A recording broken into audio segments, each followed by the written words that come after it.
Y nos encontramos con la segunda parte de nuestra serie que iniciamos titulada El Tribunal de Jesucristo. El Tribunal de Jesucristo se llama esta serie.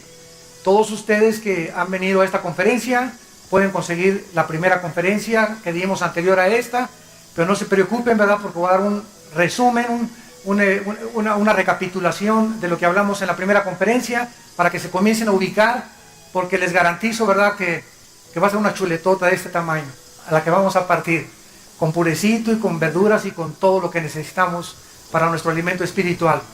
Cuando hablamos nosotros en la Biblia de la doctrina del tribunal de Jesucristo, no nos referimos a el juicio o los 3 juicios que Cristo tuvo antes de que lo colgaran en la cruz. Porque Cristo estuvo ante Caifás, estuvo ante los fariseos, estuvo ante Pilatos, ¿verdad? Y ese no es el tribunal del cual la Biblia habla.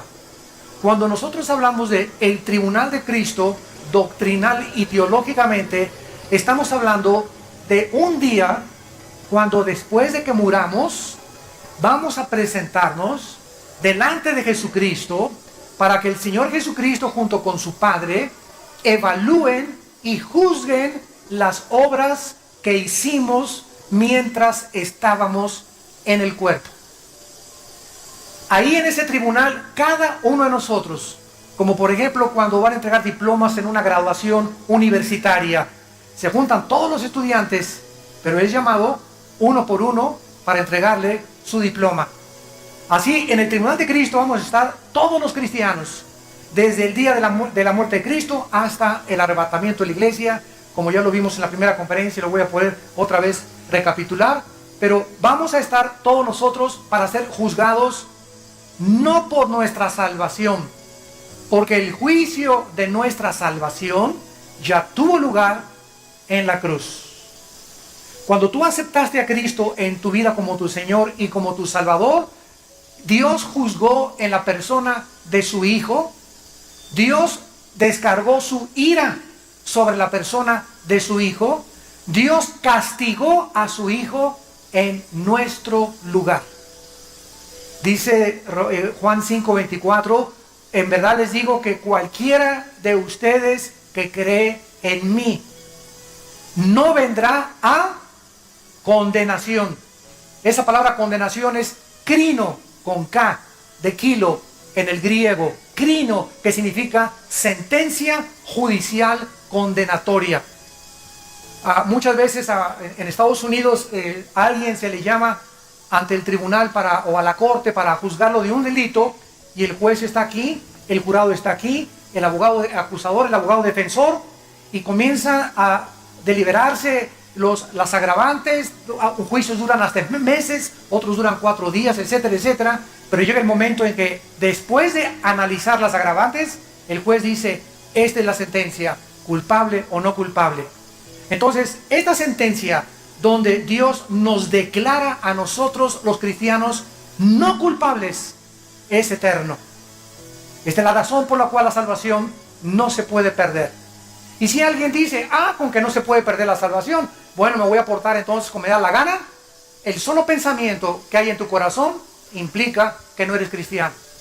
Porque cuando eres cristiano, la gracia de Dios ha entrado en nuestras vidas y estamos tan agradecidos con Dios del perdón que nos ha dado en la cruz, que no queremos pecar. Pecamos porque estamos en un cuerpo corrupto, pero en nuestro corazón no queremos hacer eso que hicimos ayer. Y si lo hicimos, nos sentimos mal, nos sentimos tristes, amargados o frustrados o deprimidos, porque el Espíritu Santo nos está motivando para que echemos fuera esa basura y digamos, Padre, perdóname, lávame con tu sangre. Entonces el cristiano que ha pecado o que peca ya no es juzgado por su salvación, ya no vamos a ser condenados para el infierno eternamente.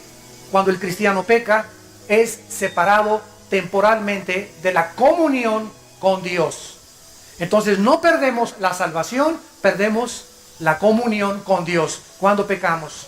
Muy bien, en Romanos 8:1 dice, ninguna condenación, otra vez es la palabra crino, ningún juicio judicial condenatorio hay para los que están en Cristo Jesús. En nuestro pasaje de 1 Corintios 3, versículo 11 en adelante, dice el apóstol Pablo, porque nadie puede poner otro fundamento que el que está puesto, el cual es Jesucristo. En otras palabras, tu vida, ¿sobre qué está siendo edificada? Si tu casa está edificada sobre un terreno móvil, un terreno aguado, un terreno flojo, cuando venga la lluvia, los cimientos de tu casa se comienzan a hundir, porque el fundamento de tu casa es falso. No se hizo un fundamento de piedra para sobre ese hacer tu casa. Lo mismo pasa con nuestras vidas. Todos tenemos algo sobre lo cual estamos edificando nuestra vida. Unos están parados sobre la doctrina marxista. Ese es su fundamento. Soy comunista, la dialéctica materialista, el proletariado tiene que arribar a la burguesía, y mientras esto no funcione, ese es tu fundamento, esa es tu filosofía, y va a describir tu conducta también. Otros tienen el fundamento del ateísmo, están parados sobre una piedra que es el fundamento, que es el ateísmo. Es el fundamento de tu vida. Dios no existe, no puede ser esto, Dios no pudo haber creado el mal, y porque si tiene el poder acaba con el diablo. Tienes lleno de argumentos, sin saber que todos esos argumentos tienen respuesta. Pero estás empecinado en que no tienen respuesta, y si mueres ateo, te vas a condenar eternamente. Otros están sobre el fundamento de las filosofías orientales. Peace and love. Paz a la bacha, mi nen. Y están edificados sobre todo es materialismo, todo es existencialismo, todo es un mundo ilusorio, todo es un mundo que no existe, irreal. Vives completamente fuera de la realidad. Ya los psiquiatras les llaman paranoia o psicóticos, etcétera, etcétera, maníacos depresivos, porque tu fundamento no es real. No estás en contacto con la realidad porque tienes un fundamento falso. Pero después de haber estado yo, en mi caso, sobre el fundamento marxista, porque yo fui marxista, después de haber estado yo sobre el fundamento de los ateos, porque también fui ateo, después de haber estado sobre Peace and Love en la época de los Beatles y esto y el otro, y por aquí y por allá, encontré hasta que me paré sobre el fundamento de Cristo, que es el fundamento donde no me voy a caer. Donde mi vida está siendo edificada, donde adquiero propósito y conocimiento para vivir, donde tengo una seguridad hacia dónde va mi vida, donde tengo la conciencia tranquila que mis pecados han sido perdonados en la cruz del Calvario, donde tengo esperanza para mis hijos, para nuestros nietos, donde tenemos esperanza de que este mundo va a pasar rápidamente, que nos está esperando la resurrección de los muertos y la otra vida, porque tenemos un fundamento que es sólido.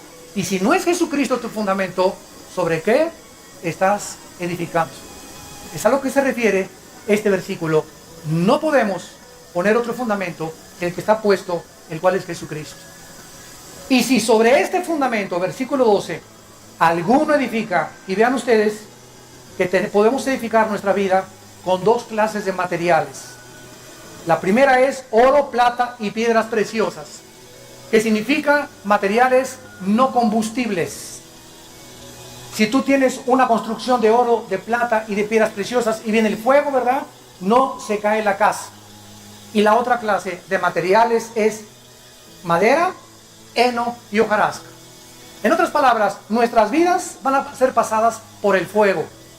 Dios va a purificar nuestra vida en este día del tribunal, y si las obras que yo edifiqué en mi vida eran motivadas por conveniencia, por necesidad, porque me manipularon, o porque me forzaron, o porque quería yo hacerme un nombre, o porque mi motivo era monetario, o mi motivo era mi ego, o que todo el mundo me conociera, ¿sí?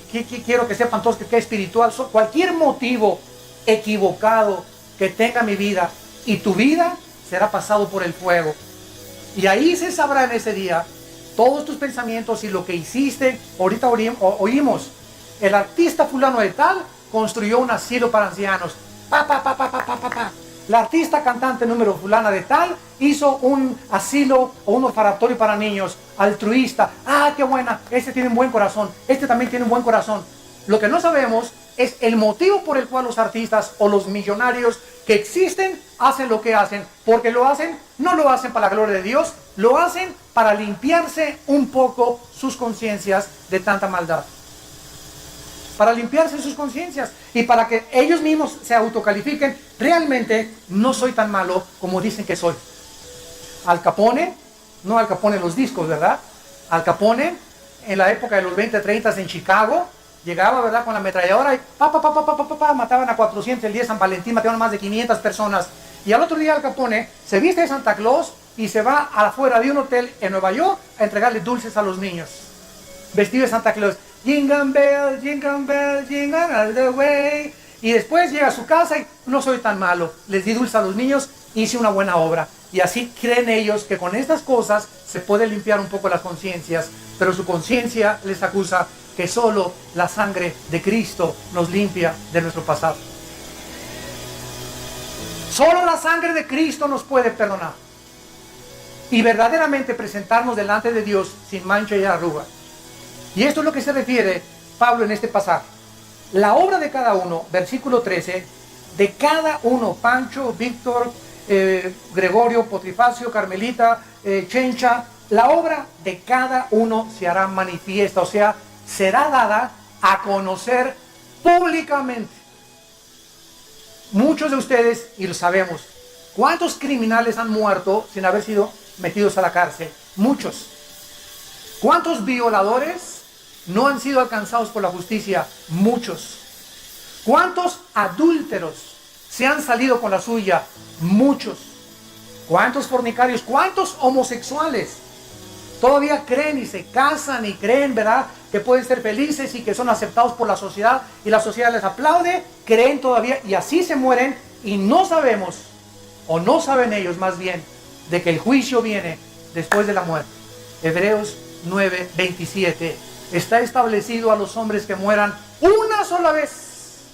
No hay reencarnación, no hay transmigración, no hay purgatorio. Cuando tú mueres, cielo o infierno. No hay más que dos cosas en la palabra de Dios. Entonces, hay mucha gente que vemos que se mueren y se mueren en pecado.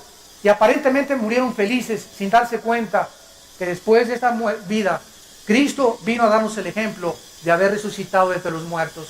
Y habernos garantizado con su resurrección de que tú y yo vamos a ser juzgados el día de Cristo. Ahora muy bien.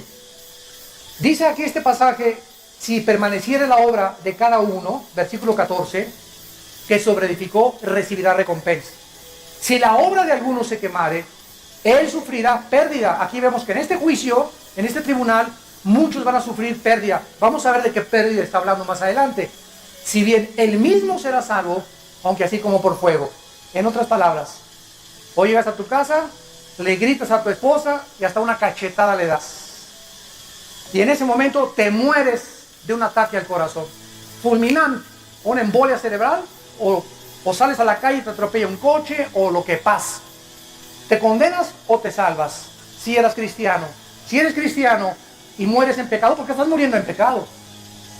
¿Te moriste enojado? ¿Agrediste a tu esposa? Y entonces perdiste la salvación. La Biblia dice que no la pierdes. Vas a ser salvo por fuego. ¿Por qué? Porque no puedes perderla. Si eres verdaderamente cristiano, en la otra vida, en el tribunal de Cristo, ahí vamos a ver qué es las consecuencias que tendrá cuando muchos cristianos mueran en pecado. O mueran sin haber confesado pecados que no quisieron confesar y los alcanzó la muerte.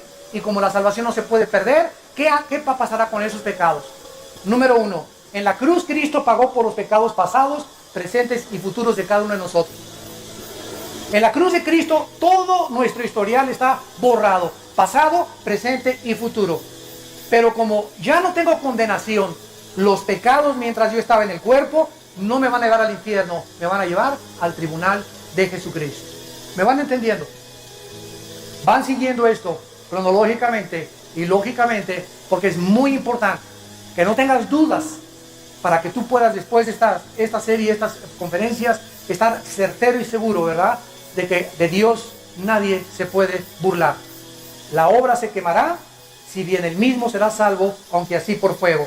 Muy bien, vamos a ver ahora a continuación la perspectiva teológica del juicio, o los dos juicios que los cristianos hemos enfrentado después, ¿verdad?, antes de que nosotros muramos.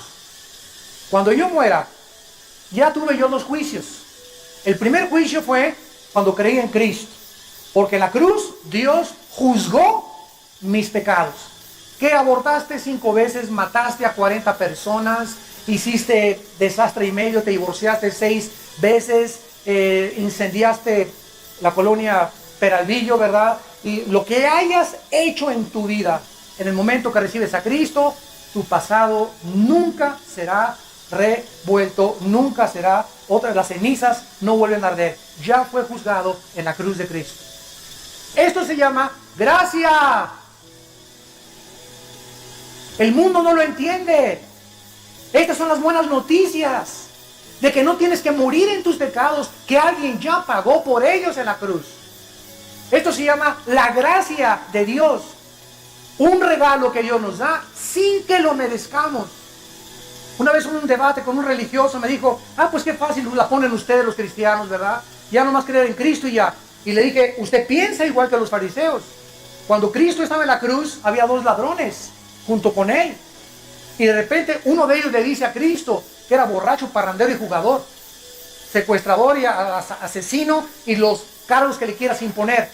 Le dijo a Cristo, acuérdate, Señor, cuando vengas en tu reino. Y Cristo le dijo, hoy estarás conmigo en el paraíso. Los fariseos abajo en la cruz han de haber volteado y han de haber dicho, qué fácil, ¿verdad? Y ahorita, en 10 segundos, todo lo que hizo fue borrado, ¿verdad? Y nosotros ayunamos, nos vamos de rodillas a la villa, hemos hecho esto, hemos hecho aquello, hicimos asilo para ancianos, hicimos asilos para huerfanitos, y este ya de repente es perdonado para siempre. Así es, contesta Cristo. ¿Te gustó? ¿Por qué? Porque la palabra de la cruz es locura el que se pierde. El mensaje que tenemos en la Biblia choca contra el intelecto humano, contra la soberbia humana que anhela querer hacer buenas obras para salvarse. No, si no voy al cielo es porque fui muy bueno, porque hice muy buenas obras, me merezco la salvación. La salvación no tiene nadie mérito alguno en ella, es por gracia. Vengan como estaban, ese mensaje de la Biblia. Vengan como estaban, y si sus pecados fueren negros como el carbón, como la blanca lana vendrán a ser. ¿Y qué tengo que irme primero a la villa? ¿Tengo que hacer sacrificios? ¿Tengo que ayunar? Nada. Dios lo hizo todo en la cruz. Todo.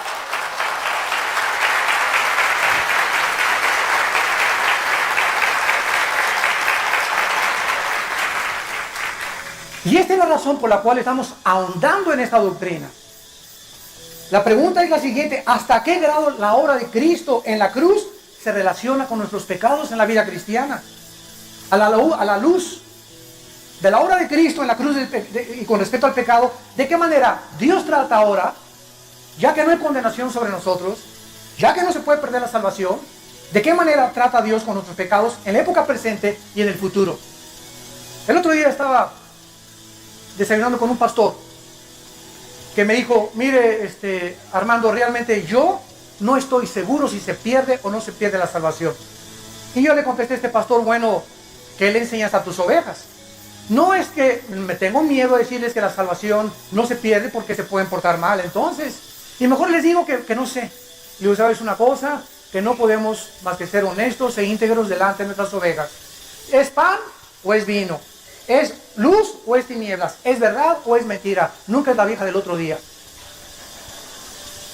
¿Qué me quieres decir? Y le dije, si tú tienes miedo de que si tú predicas que la salvación no se pierde, la gente se va a aprovechar, le dije, ese es problema de la gente. A nosotros no nos interesa las consecuencias de este mensaje. Nosotros tenemos que entregar este mensaje fiel como la Biblia lo dice. Lo que pase con la gente ya no es nuestro problema, son consecuencias que le van a dar cuenta a Dios. Y si alguien quiere pensar eso, que como no se pierde la salvación, me voy a portar como me da la gana, es tu problema, no es problema de nosotros. Yo tengo la obligación de decirte lo que la Biblia dice. Ninguna condenación hay para el que está en Cristo Jesús. Y la salvación no se puede perder, porque entonces Cristo tendría que volver a morir para pagar por los pecados que yo cuando me muera quería deber. Y Él ofreció un solo sacrificio para siempre, y con una ofrenda nos hizo perfectos a los santificados. Hebreos capítulo 10, 11, 12, 14 y 16. Muy bien, para poder comprender entonces el significado de la muerte de Cristo, qué importante esto es para los cristianos, a favor del pecador, veamos algunos pasajes. Veamos por ejemplo Juan, Evangelio de Juan, capítulo 3, versículo 18. El que en Él cree no es enjuiciado, no es condenado, El que en él cree no es condenado, pero el que no cree ya ha sido condenado porque no ha creído en el nombre del unigénito Hijo de Dios. 2 Corintios 5:21. El que no conoció pecado, Cristo, por nosotros se hizo pecado, para que la justicia de Dios se cumpliese en nosotros, que hemos creído en su santo nombre. Romanos 8:1. Ninguna condenación, ninguna sentencia judicial, ninguna condenación judicial hay para el que está en Cristo Jesús. En el momento en el que un criminal, permíteme una silla, lo voy a tratar de ilustrar más claramente. Me voy a poner aquí para que todos me vean. Esta es la silla eléctrica. Yo soy el pitirijas, tijas, cuijas. Borracho, parrandero, asesino, secuestrador. Y aquí está el juez con los cargos contra mí, me hallaron culpable. La sentencia, cuando el juez la dictó, fue la pena capital. Entonces, me sientan aquí en la silla eléctrica. La sentencia dice muerte, traen un grupo de testigos para que me vean cuando me están electrocutando y den fe de que realmente me morí. Ponen médicos también, bajan la palanca, el pitirijas cuijas se muere. Entonces, en el momento en que este hombre se dictó la sentencia y se cumplió en él y la silla eléctrica lo mandó a la otra vida, su expediente ha quedado roto totalmente. Ya no hay archivos porque ya se cumplió la sentencia, se cumplió la pena capital. ¿Qué pasaría si el pitirijas se le aparece al juez a los 3 días? Y le dice, yo soy el pitirijas. ¿Qué haría el juez? Tráigame su expediente y lo podemos volver a sentar en la silla eléctrica. No, ¿verdad? Todos ustedes que son abogados o estudian la jurisprudencia saben que no hay un caso igual. ¿Por qué? Porque no se puede condenar a ninguna persona 2 veces. Una vez que se dicta la sentencia y se cumple la sentencia, no se le puede volver a condenar por los mismos delitos porque ya la sentencia fue ejecutada. Cuando Cristo estaba en la cruz del Calvario, Él, todo el juicio de Dios y la muerte que nosotros merecíamos, la llevó Él. Y dice Romanos 6, del 3 al 6, que cuando estaba Cristo en la cruz, estábamos nosotros con Él. ¡Qué revelación! ¿Cómo que estábamos? Si yo nací 2000 años después, espérenme tantito. Por eso la palabra de Dios es maravillosa. Son los pensamientos de Dios. Que estábamos con Cristo en la cruz. Y cuando Él recibió la descarga, el castigo de los pecados, estábamos nosotros muriendo juntamente con Él. Y cuando Cristo lo bajan de la cruz y lo entierran, a nosotros íbamos con Él en su entierro. Fuimos enterrados con Él. Y cuando Cristo resucita, levantó a todos nosotros juntamente con Él. Esto es la vida nueva. Y ahora que ya la sentencia se ejecutó en la persona de nuestro sustituto, ya no hay expediente contra nosotros. Dios ya no tiene nada de qué acusarnos, porque ya se dictó la sentencia en la persona de su Hijo Jesucristo. Veamos esta verdad en Colosenses capítulo 2. Ya ninguna condenación, ya no nos puede juzgar Dios 2 veces. Violaría Él su propia palabra. Dice Colosenses capítulo 2, versículos del 13 al 14, y a ustedes, Colosenses 2, 13 y 14, estando muertos en pecados, porque así estábamos nosotros, ¿verdad? Y en la incircuncisión de vuestra carne, os dio vida juntamente con Él. ¿Cuándo sucedió esto? Cuando Él resucitó. ¿Qué hubiera pasado, para irme con más despacio, si Cristo muere en la cruz y no resucita? ¿Fueron juzgados los pecados? Claro, ¿verdad? Entonces, simplemente a nosotros también se nos hubieran perdonado, pero no hubiéramos tenido una vida nueva. No tendríamos la garantía de vivir una vida resucitada. Era necesario que el Hijo de Dios no solamente muriera, sino que se levantara de entre los muertos para levantarnos juntamente con Él. versículo 14, anulando, o sea, cancelando el acta, o sea, los mandamientos que nos eran contrarios o de los decretos que había contra nosotros. Tú ahorita, si no eres cristiano, Dios tiene un registro contra ti. Tú has pecado, Paco. Tú has pecado, Chencha. Tú has pecado, Carlos. Y aquí está, lo tengo, dice el Señor. Tus pecados no los puedes ocultar. Si tú mueres con esta lista que yo tengo contra ti, te condenas y te vas al infierno. Pero si tú aceptas a mi Hijo Jesucristo, anulo tu expediente y lo echo a la basura. Y si tus pecados fueran tan grandes como el carbón y como está lejos del occidente del oriente, así los haré alejar de mi presencia. Delante de mí serás declarado inocente, aunque eres culpable, por causa de mi Hijo te he perdonado. Esto se llama gracia. Gracia sobre gracia.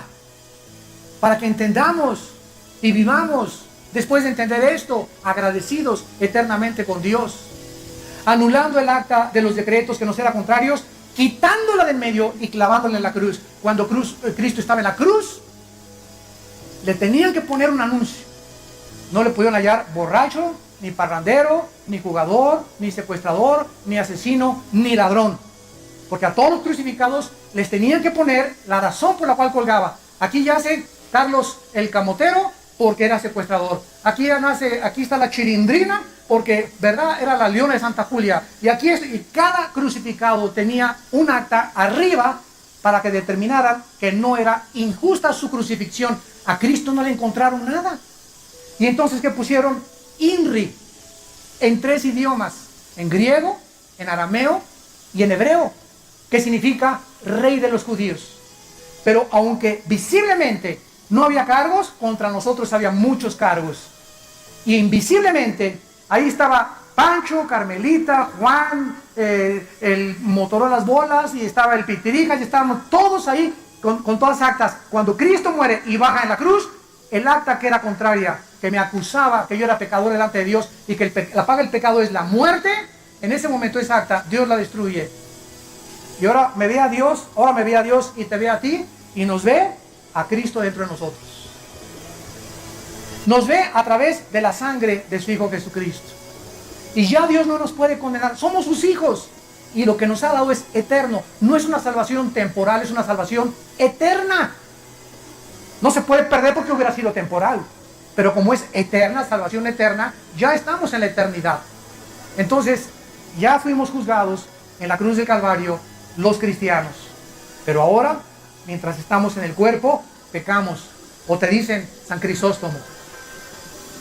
Ni San Crisóstomo era querubín. No hay nadie que no haya pecado más que Jesucristo. Ni los papas, ni Abraham, ni Isaac, ni Jacob, ni San Crisóstomo, ni Santa Rita de Casia. No hay un solo ser humano, desde Adán a nuestros días, que pueda decir, soy justo, merezco el cielo, siempre me he portado bien. No hay uno solo. Romanos 3:10. Uno solo no hay. Es más, en Apocalipsis capítulo 5, cuando Dios tiene el rollo con los 7 sellos, así eran los rollos romanos, y ponían un sello de cera, 1, 2, 3, y el anillo del rey o de la persona que mandaba este mensaje, y solo la persona que reconocía ese anillo podía quitarle el sello y leerlo porque era para esa persona. Cuando Dios tiene en Apocalipsis 5 el rollo con los 7 sellos, que son los 7 juicios de Dios contra el mundo, entonces Dios levanta el rollo y un ángel comienza en el cielo a decir, ¿quién es digno en el cielo, en la tierra o debajo de la tierra que le quite los sellos al rollo? Y dice el apóstol Juan, y oí una voz que decía, no hay nadie. Ni Abraham, ni Isaac, ni Jacob, ni San Crisóstomo, ni Santa Rita de Casia, ni el Papa, ni nadie es digno, nadie, ni los querubines, ni los ángeles, ni los serafines, ni San Judas Tadeo. Nadie se encontró digno de quitarle los sellos. Pero voltea Juan y en el trono de Dios dice, he aquí el león de la tribu de Judá. El Cordero de Dios. Él es digno. Y el Padre le entrega al Hijo, Apocalipsis 5, le entrega el rollo, y entonces Cristo comienza a quitarle los sellos. Y vemos que el primer sello, el caballo blanco, el caballo negro, el caballo amarillo, etcétera, etcétera, es el anticristo, la guerra, la paz, el hambre y el infierno. Entonces nos damos cuenta que no hay un justo y que lo que somos, lo somos por Él. Nadie puede, siendo cristiano, ser orgulloso. Qué ridículo es que un cristiano sea soberbio. O si tienes mucha teología, que te creas que porque tu teología, si la tienes, ¿quién crees que te la dio? ¿Quién te dio el cerebro renacuajo que tenías? Para que te aprendiera lo que te aprendiste. Si eres un gran pianista, ¿quién te dio el talento para ser un Chopin? O un Tchaikovsky. ¿Quién te dio el talento para ser un músico como Beethoven? Y nosotros admiramos al hombre, a Bocelli, ¿verdad? Pavarotti, Giacomo Puccini, Rembrandt, a los escultores, Tchaikovsky. Como no conocemos que todo viene de Dios, honramos al hombre, levantamos al hombre, aplaudimos al hombre y admiramos e idolatramos al hombre, cuando el hombre no es más que pura vanidad. Vanidad de vanidad. Y como la hierba del campo, nuestra gloria. Y toda esta información nos humilla. ¿No es cierto? ¿No te sientes mal ahorita? Yo lo sé porque muchos me están mirando así. ¿Será? Pues así es. No tenemos nada de qué jactarnos. Dios escoge lo necio, 1 Corintios 1, para avergonzar a los sabios. Escoge lo débil para avergonzar a los fuertes. Escoge lo que no es y lo que es para que nadie se jacte en su presencia. Cuando lleguemos al cielo vamos a llegar todos así, ¿verdad? Yo no voy a llegar a decirle a Dios, Señor, gracias porque me vas a honrar por el hospital que hice, por el orfanatorio que hice, por el asilo para ancianos. Cúlpame, va a salir Pedro. ¿No te memorizaste, Armando, Efesios 2:10? No, por eso estás hablando como tonto. ¿Qué dice Efesios 2:10? Hechura suya somos, creados en Cristo Jesús para buenas obras, las cuales Él preparó para que anduviéramos en ellas. Entonces, nuestras buenas obras que hayamos hecho, cuando lleguemos al cielo, ni siquiera podremos gloriarnos en ellas. Las hicimos porque nos sometimos. ¿Cuál es el premio, la recompensa? Nos sometimos al poder de Dios. Y cuando Dios encuentra un vaso entregado en Él, un hombre, una mujer consagrados a Él, Dios hace maravillas, hace prodigios, hace cosas tremendas a través de la vida de ese ser humano. Pero el ser humano no se puede jactar de nada, ni tampoco exhibir, ni darle a conocer al mundo el poder que Dios le ha otorgado. Porque entonces ya perdería la humildad, y la humildad haría, la falta de humildad haría que todo lo bueno que hiciste se fuera al pozo. Por eso Dios le dice a la iglesia de Éfeso, en Apocalipsis capítulo 2, a ver, una para acá. Muchachitos de la iglesia de Éfeso, admiro su paciencia, su celo, han probado lo que dicen ser apóstoles, la apostolitis que hay ahorita y no lo son, tienen muy buena doctrina, descubierto que ustedes han tenido paciencia, han hecho esto y el otro. Y todos imagino aquí, ¿verdad? La iglesia de Éfeso, gracias Señor, sabíamos que nos tenías que reconocer. Y después de que Dios les dice todas las cosas buenas que hicieron, les dice algo que los deja totalmente sacados de onda, como decimos en México. Pero tengo contra ustedes, pero, hay un pero. Todas esas cosas que has hecho no sirven para nada, porque has perdido tu primer amor. ¿Qué significa esto? Que si todo lo que estamos haciendo para Cristo, no lo estamos haciendo porque estamos enamorados de Él. Lo estamos haciendo porque estamos enamorados de nosotros. Y lo estamos haciendo porque estamos buscando solamente un nombre para nosotros. Reconocimiento de los hombres, reconocimiento de las gentes, reconocimiento de las ovejas, reconocimiento de mi familia. Todo lo que yo haga para exaltar mi ego y para que la gente me vea y me aplauda y me honre, no tiene valor delante de Dios. Lo que hago tiene que ser motivado por el amor a Cristo. Cuando llegues al cielo, y cuando yo llegue al cielo, Dios no nos va a preguntar, Armando, ¿cuántas almas ganaste? Mire, señor, fui el evangelista, gané 50 millones de almas. Qué bueno, buen siervo. y construí 50 iglesias. Y mis iglesias tenían, Señor, candeleros franceses y alfombras persas y aire acondicionado, y éramos una mega iglesia en el Distrito Federal. Buen siervo, pero eso no me interesa. Me interesa que me contestes esta pregunta antes de que entres al cielo. ¿Cuánto te pareces a Jesús?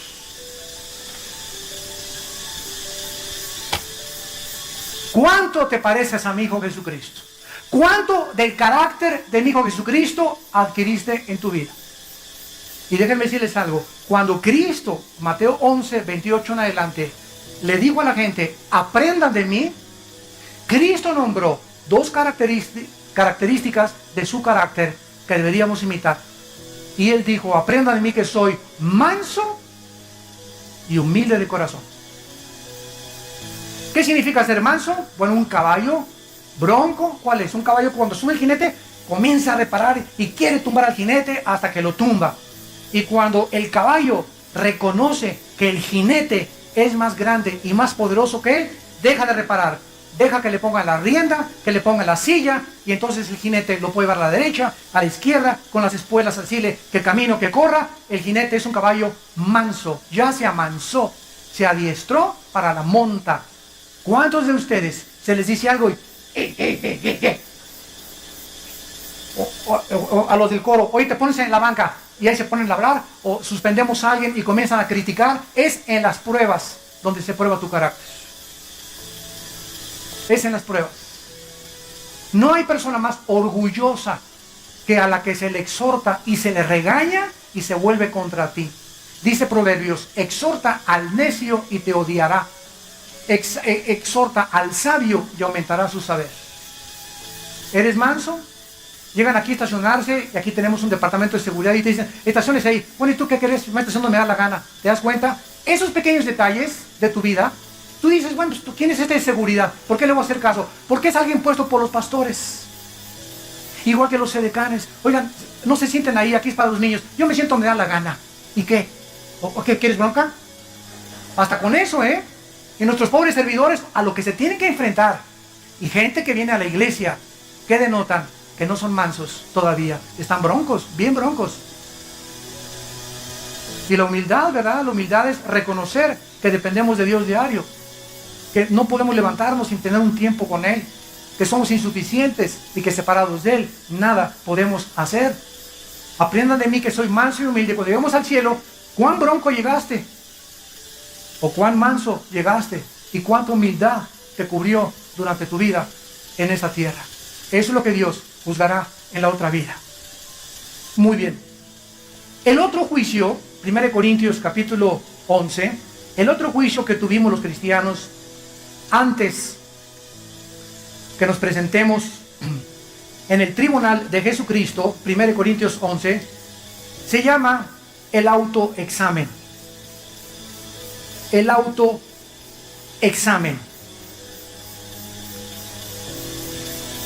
En este juicio, nosotros tenemos la oportunidad de ¿qué cosa?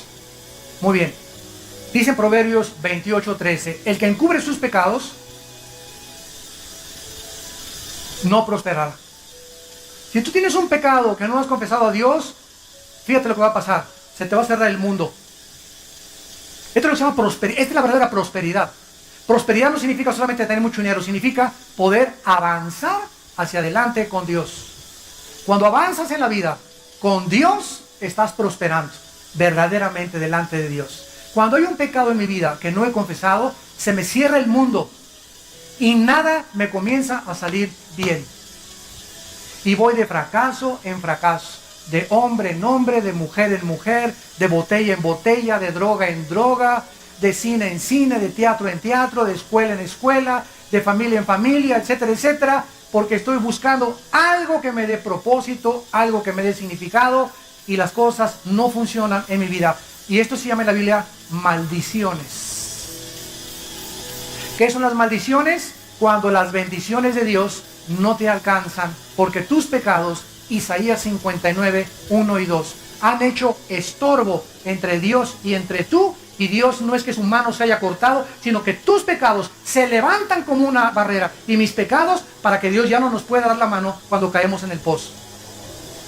¿Y cuántos de ustedes en el pozo? Pastor, écheme la bendición. Ore para que me vaya bien. Aquí le traigo a mi hijo que está endemoniado. Hoy por los enfermos. ¿Y tú, hermano? ¿Cómo está tu vida con Dios? Vienes a pedirle favores a Dios y eres un pecador que ni siquiera te has arrepentido de lo que estás haciendo. Vives en adulterio y quieres que Dios te dé un buen trabajo. Fornicas con tu novio y quieres una buena universidad y quieres que Dios bendiga tus estudios y te dé inteligencia y sabiduría para estudiar.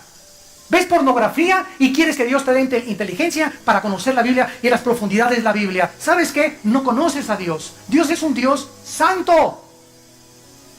Santo, santo.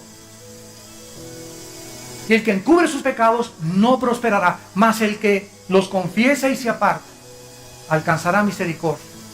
Entonces, ¿qué pasa cuando un cristiano peca? Dios nos da la oportunidad de examinarnos a nosotros mismos. Híjole, siento, porque tengo al Espíritu Santo, que hoy le grité feo a mi esposa. Pero mi orgullo me dice, ¿para qué le pides perdón? Que te pida ella. Pero cuando tengo el Espíritu Santo y quiero seguir el ejemplo de Jesucristo, no. Tal vez ella tuvo la culpa, pero me voy a humillar, porque Dios le da gracia a los humildes. Qué bendiciones humillarse. El de seguridad ahí me dijo que me estacionara ahí y yo no le hice caso. Eso fue el domingo pasado. No, lo voy a ir a buscar ahora. Y le voy a decir, hermano, el domingo pasado, el martes aquí o el jueves en el estudio, te me puse al brinco, te pido que me perdones. Eso limpia tu pecado y te hace humilde y te da a Dios más gracia sobre gracia. Y comienza Dios a abrirte puertas y comienza a darte revelación y te comienza a bendecir, porque Dios da gracia a los humildes y resiste a los soberbios. Vean lo que le pasó en 1 Corintios 11 a la iglesia de Corinto. Ya estamos bajo el nuevo pacto con la iglesia de Corinto. Versículo 27 en adelante. 1 Corintios 11. Y estamos analizando la cena del Señor. Y dice, de manera, versículo 27, que cualquiera que comiere este pan o bebiere esta copa del Señor indignamente, o sea, sin reconocer y sus pecados, o estando mal con alguien y no habiéndole pedido perdón, será culpado, está hablando a los cristianos, será culpado del cuerpo y de la sangre del Señor. Por tanto, aquí está, y se nos manda el Espíritu Santo, pruébate. Hoy tomamos la cena del Señor. ¿Cuántos de ustedes, antes de tomar la cena como si fuera horchata, estamos ante un acto solemne? Es un mandamiento precioso que nos dejó la iglesia y el matrimonio, ¿verdad? Son los sacramentos que tenemos como cristianos, y el bautismo, el matrimonio y la cena del Señor. En esa ceremonia preciosa que tenemos de la cena del Señor, al tomar la copa, no estoy tomando a Cristo. Estamos recordando, haciendo memoria de lo que Él hizo en la cruz. Y como sé que por Él yo soy salvado de mis pecados, híjole, voy a tomar la cena del Señor. Pero me peleé con mi esposa, me acosté ayer con mi novio, le insulté a fulano de tal, al pastor hablé mal de él, tijerité a estas personas. En ese momento tenemos que pedirle al Espíritu Santo, Señor, examíname. Quiero ser sincero, muéstrame ahorita en qué he fallado. Y si tú tomas la cena sin haberte examinado, estás comiendo y estás bebiendo juicio, no condenatorio, juicio temporal. Sigamos leyéndolo. Por lo cual, versículo 30, vean esto, por lo cual, por tomar la cena del Señor, sin confesar tus pecados, hay muchos enfermos y debilitados entre vosotros, y muchos inclusive se van a morir antes de tiempo, y muchos duermen. Muchos en la iglesia de Corintio estaban enfermos. Pero hay campaña de sanidad. Vamos a la campaña de sanidad para que nos ponga el hermano. Y ya nos predicaron, bueno, sé sano. Ese predicador no ha leído 1 Corintios 11. Que muchos de los que están ahí vienen enfermos porque no han confesado sus pecados. Y como se quieren burlar de Dios, creen que nomás la varita mágica de Aladino, y ande con la varita mágica, ya le llaman Aladino al predicador. En ese momento van a ser sanados. Y se das cuenta que no eres sanado. ¿Por qué? Porque Dios no puede ser burlado. Yo cada vez le pido más y más a Dios cuando ore por algún enfermo. Dame, Señor, dame el discernimiento Muchas veces le digo a la persona, llega un hombre así de gordo, ore por mí. No oro por usted, le digo. Póngase a dieta y oro por usted. ¿Por qué? Porque usted quiere que ore por usted y le baje la hipertensión arterial que tiene, la tendencia que usted tiene ya con tanto colesterol para un ataque futuro al corazón, y los problemas de la diabetes que se desarrollan cuando tenemos 3 o 4 kilos de más. Con 3 o 4 kilos de más, eres casi prediabético.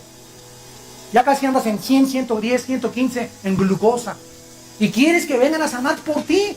Pero Dios nos dio reglas para comer.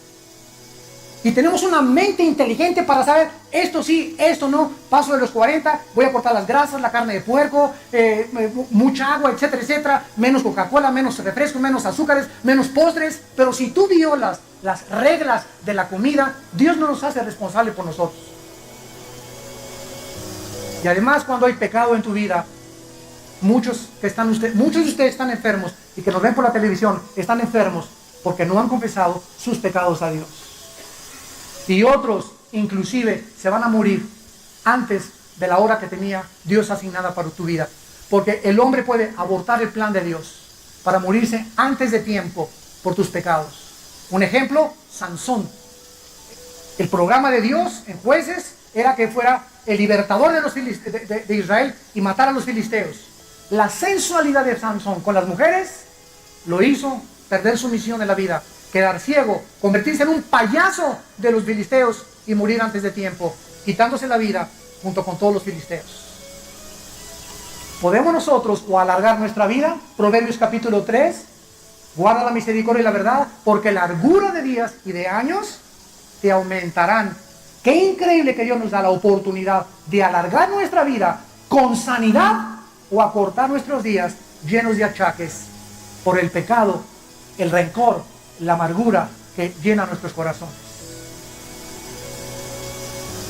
Por lo cual, versículo 31, si nos examinásemos a nosotros mismos, no seríamos, ¿qué cosa? ¿Qué cosa? Juzgados, pero no condenatoriamente.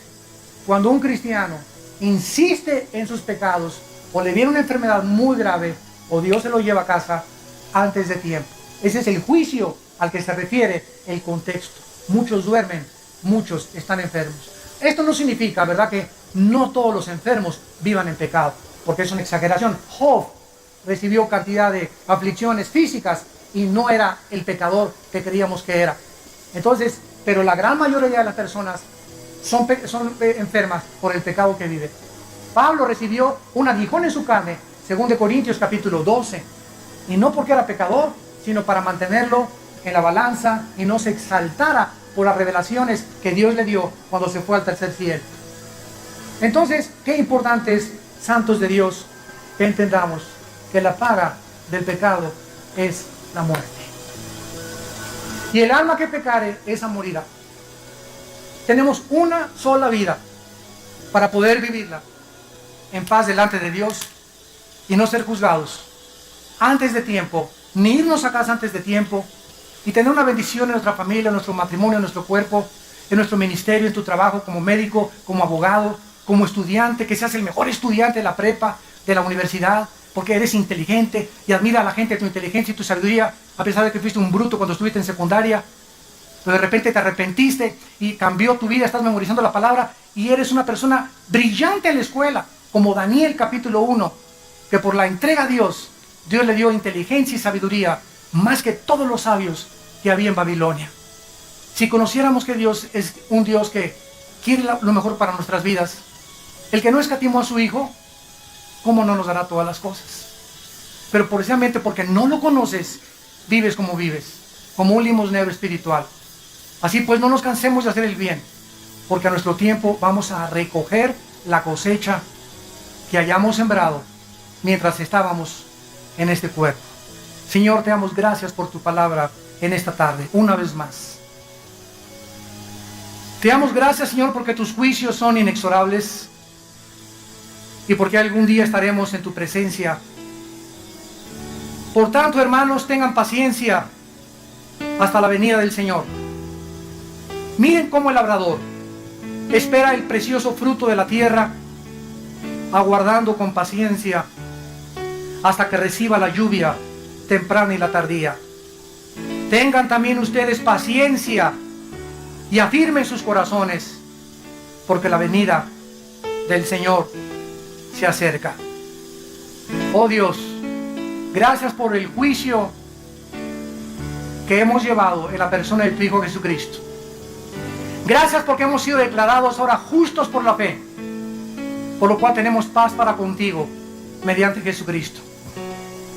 Gracias porque hemos sido aceptados en el amado, según las riquezas de tu gloria y de tu gracia para con nosotros, que hiciste abundar con toda sabiduría e inteligencia espiritual, dándonos a conocer el misterio de tu voluntad, el cual te habías propuesto en ti mismo, de volver a reunir todas las cosas en tu Hijo Jesucristo, las que están en los cielos como las que están en la tierra, en la dispensación del cumplimiento de los tiempos.